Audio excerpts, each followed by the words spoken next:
Dear student, आज हम spectrochemical series के बारे में पढ़ेंगे, जो कि electronic spectra of transition metal complex संकोण धातु संकुलों के इलेक्ट्रॉनिक स्पेक्ट्रा के टॉपिक्स में, और जो BSc part third inorganic chemistry के सिलेबस में।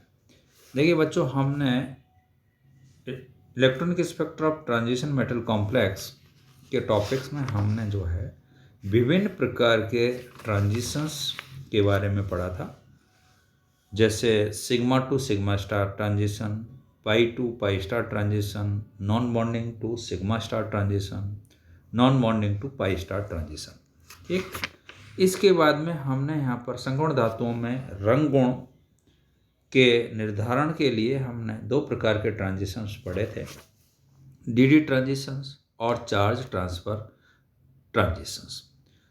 उसके बाद में हमने जो चार्ज ट्रांसफर ट्रांजिशन थे उसमें हमने LMCT और MLCT, ligand to metal charge transfer, metal to ligand charge transfer के बारे में पढ़ा था।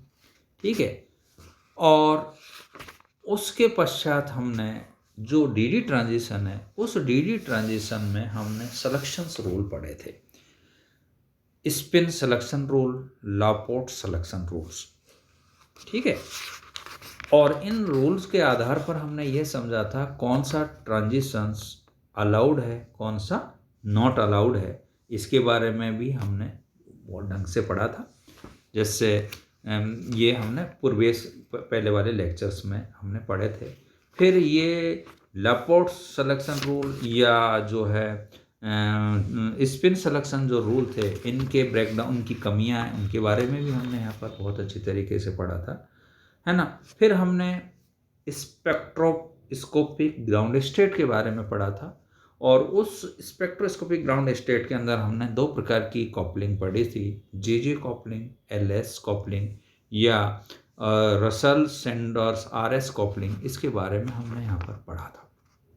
ठीक है बच्चों, फिर हमने उसके बाद में हमने इसी टॉपिक्स में हमने पढ़ा था term symbol and spectroscopic ground state, पद, प्रतीक और स्पेक्ट्रमी निम्न अवस्था हमने यहाँ पर पढ़ा था, है ना, इससे पहले।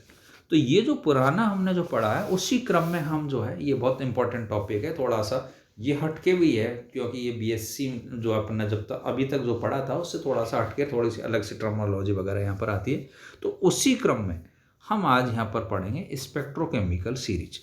देखिए, आपने जो लिगेंड्स की जो स्पेक्ट्रोकेमिकल सीरीज है वो आपने बीएससी पार्ट सेकंड में भी पढ़ी है, और उस सीरीज में हमने जो है उस सीरीज के अंदर लिगेंड्स की प्रकृति पढ़ी थी हमने। बहुत से लॉन्ग लिगेंड्स जो है स्ट्रॉन्ग माने थे, बहुत से जो है वीक माने थे, मीडियम पोजीशन में थे, जो कभी स्ट्रॉन्ग के साथ में वो वीक का जैसा व्यवहार करते थे, वीक के साथ में जो है कभी स्ट्रॉन्ग जैसा, मतलब दोनों का व्यवहार करते थे, वो सामने वाले लिगेंड के ऊपर डिपेंड करता था। तो ये हमने, तो हम आज उसी को यहाँ पर समझने की कोशिश करेंगे, स्पेक्ट्रोकेमिकल सीरीज, है ना। तो स्पेक्ट्रोकेमिकल सीरीज या स्पेक्ट्रमी रासायनिक श्रेणी का अध्ययन करने से पूर्व हम यहाँ पर हमें ये मालूम होना चाहिए कि ये जो विभिन्न जो पद है ना, प्रतीक स्वतंत्र धातु आयन से संबंधित है, लेकिन जैसे ही धातु आयन संकुल निर्माण हेतु लिगेंड के क्रिस्टल क्षेत्र में प्रवेश करता है, वैसे ही विभिन्न पदों का स्प्लाइटिंग, विभिन्न पदों का विभाटन हो जाता है, और इस विभाटन के फलस्वरूप, स्प्लाइटिंग के फलस्वरूप विभिन्न ऊर्जा स्तर प्राप्त होते हैं, जिसके मध्य इलेक्ट्रॉनिक संक्रमण होता है, और इन संक्रमणों के फलस्वरूप हमें संकुल का स्पेक्ट्रा प्राप्त होता है।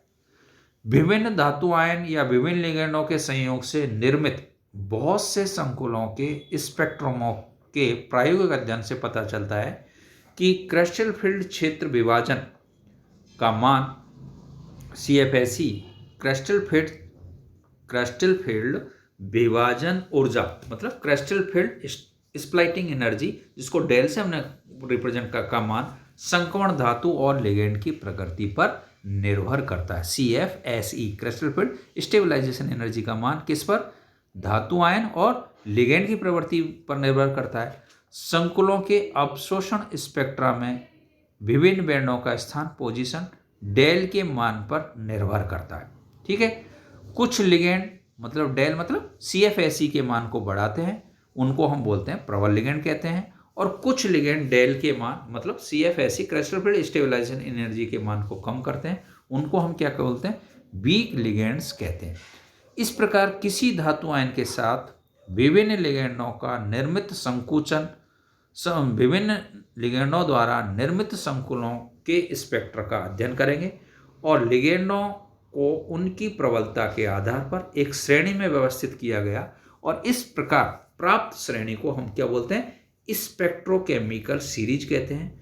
और ये श्रेणी जो है फजन्स और सुचिड़ा नामक वैज्ञानिक द्वारा व्यवस्थित की गई, जो कि स्पेक्ट्रोकेमिकल सीरीज ऑफ लिगेंड कहलाती है, जो कि इस प्रकार है। देखिए I- से ग्रेटर देन है, मतलब इसमें लिगेंड की प्रकृति I- इससे ग्रेटर देन है Br-, से ग्रेटर देन है SCN-, और SCN- से ग्रेटर देन है Cl-, Cl- से ग्रेटर देन है F-, F- से ग्रेटर देन है यहाँ पर OH-, OH- से ग्रेटर देन है C2O4 2-, C2O4 2- से यहाँ पर ग्रेटर देन है H2O, H2O से ग्रेटर देन है NSC-, NSC- से ग्रेटर देन है प्रीडीन, फिर प्रीडीन और लगभग अमोनिया दोनों में समानता है, लगभग से समान है। फिर प्रीडीन से ग्रेटर देन है एथिलीन डाइअमीन, फिर इथिलीन डाइअमीन से डाइप्रीडीन, फिर इससे ग्रेटर देन है ऑर्थोफिनेंथ्रोलिन,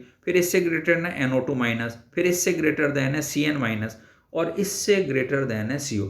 कहने का मतलब इस सीरीन को देखें तो I-, Br-, Cl-, ये क्या है, ये दुर्बल क्षेत्र लिगेंड है, मतलब वीक लिगेंड है, जिनमें डेल का मान क्या है, क्रिस्टल फील्ड स्टेबलाइजेशन एनर्जी का मान कम है।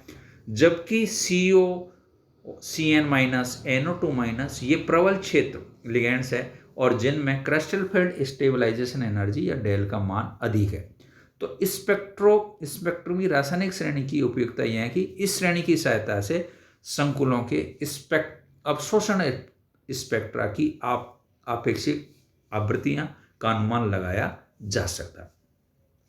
ठीक है, तो यहां पर हम इनको एक्सप्लेन करेंगे, ये वीक लिगेंड है, ये स्ट्रॉन्ग लिगेंड है, और इस वीक लिगेंड और स्ट्रॉन्ग लिगेंड की वजह से हमारे जो एब्जॉर्प्शन स्पेक्ट्रा है, जो स्पेक्ट्रा कलर स्पेक्ट्रा है वो मिलते हैं, उसकी जो फ्रिक्वेंसी है घट और बढ़ जाती है। ठीक है, तो हम यहाँ पर इसका एक्सप्लेनेशन करेंगे। देखिए विभिन्न सिद्धांतों की सहायता से स्पेक्ट्रोस्कोपी सीरीज में लिगेंडों के क्रम की व्याख्या के प्रयास कि भाई कौन सा लिगेंड स्ट्रॉन्ग है, कौन सा वीक है, ये किया है यहाँ पर। तो देखिए क्रिस्टल फील्ड सिद्धांत के अनुसार इस क्रिस्टल फील्ड सिद्धांत के अनुसार धातु और लिगेंड में बंध की जो प्रकृति है वो क्या मानी, आयनिक मानी। और स्पेक्ट्रोकेमिकल सीरीज में हैलाइडों के क्रम की व्याख्या क्रिस्टल फील्ड सिद्धांत द्वारा भलीभांति संभव है। सभी F- का आकार सबसे छोटा होने के कारण उसमें आवेश घनत्व अधिकतम होता है, जिससे F- धातु आयन के निकटतम पहुंचकर डेल के मान को अन्य हैलाइडों की तुलना में बढ़ा देता है। कहने का मतलब है अगर हम हेलोजन्स में अगर इनकी जो है इन लिगेंडों की नेचर को देखें तो F- की सबसे ज़्यादा, मतलब ये ज़्यादा स्ट्रॉन्ग है, फिर Cl- उससे कम है, फिर Br- कम है, और सबसे कम जो है इसमें है I-।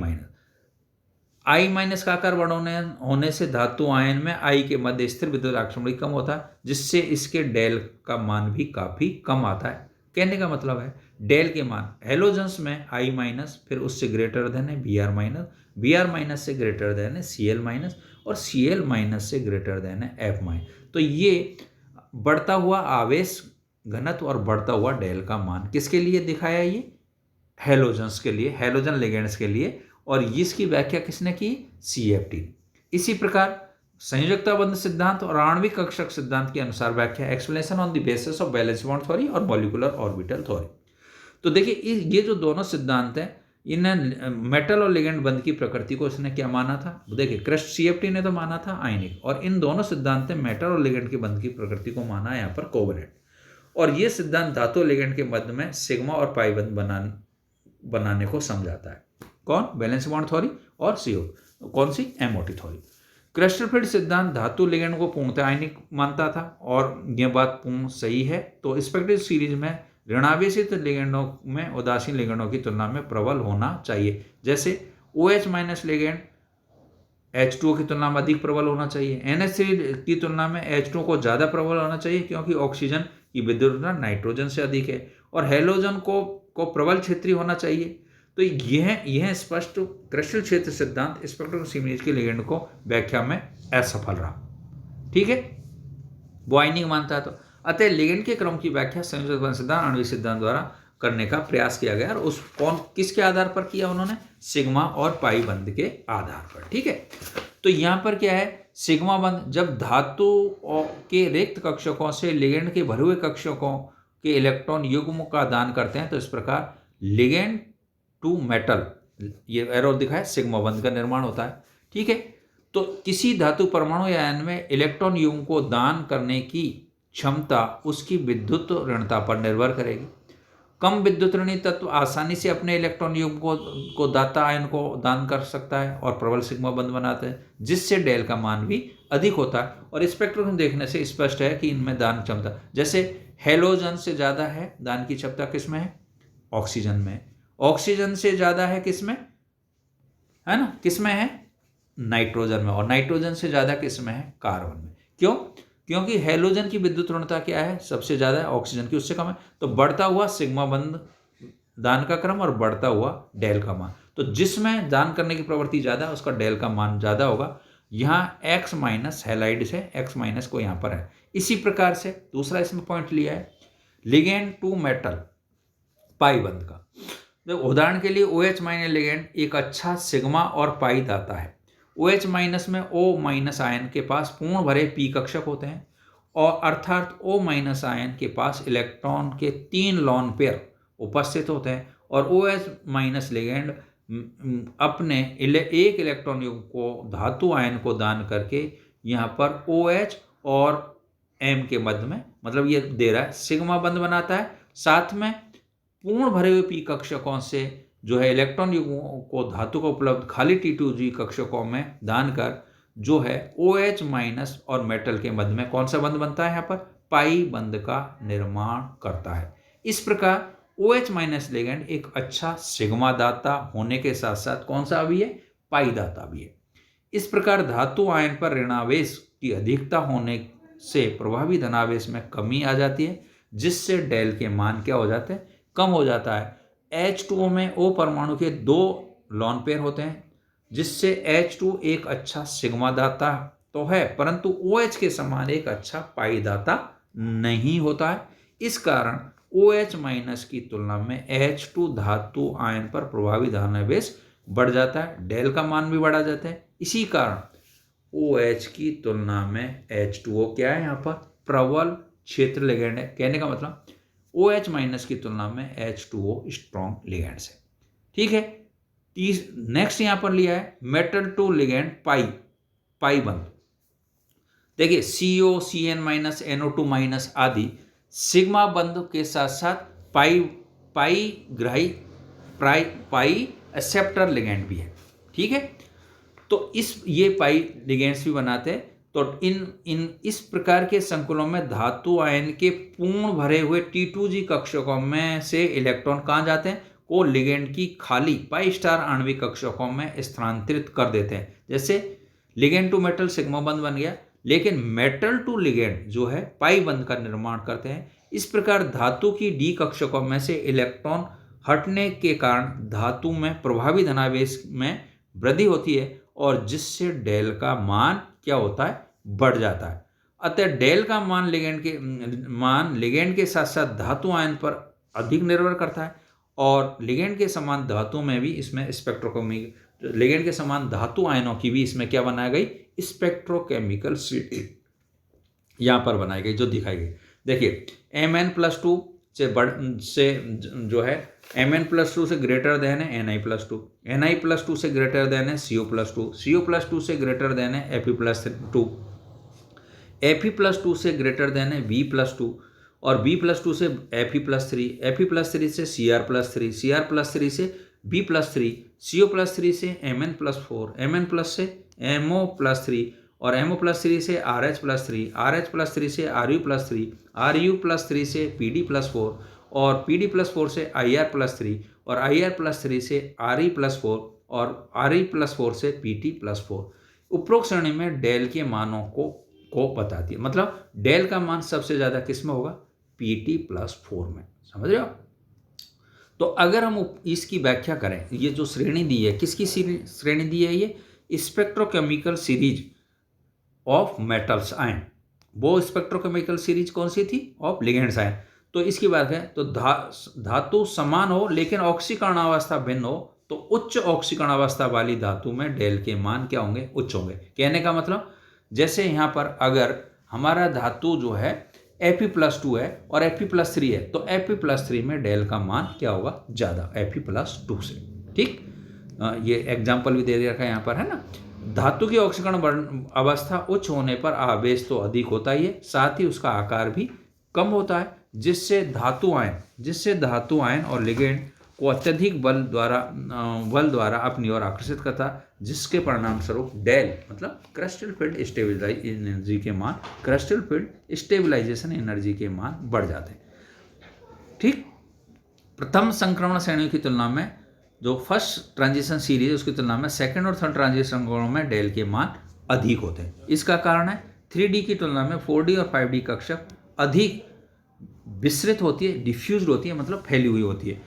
4D और 5D कक्षकों के डिफ्यूज्ड विस्तृत होने के कारण लिगेंडों के साथ साथ अधिक प्रबलता से बंध बनाते हैं, जिससे डेल के मान भी बढ़ जाते हैं। कहने का मतलब 3D श्रेणी के तत्वों की तुलना में 4D और 5D श्रेणी के तत्वों में डेल के मान या क्रिस्टल फील्ड स्टेबलाइजेशन एनर्जी के मान यहाँ पर बढ़ जाते हैं। इस प्रकार बच्चों हमने स्पेक्ट्रोकेमिकल सीरीज ऑफ लिगेंड पढ़ी थी, उसको मैं कौन सा लिगेंड प्रबल है, कौन सा स्ट्रॉन्ग है, उसके बारे में समझा।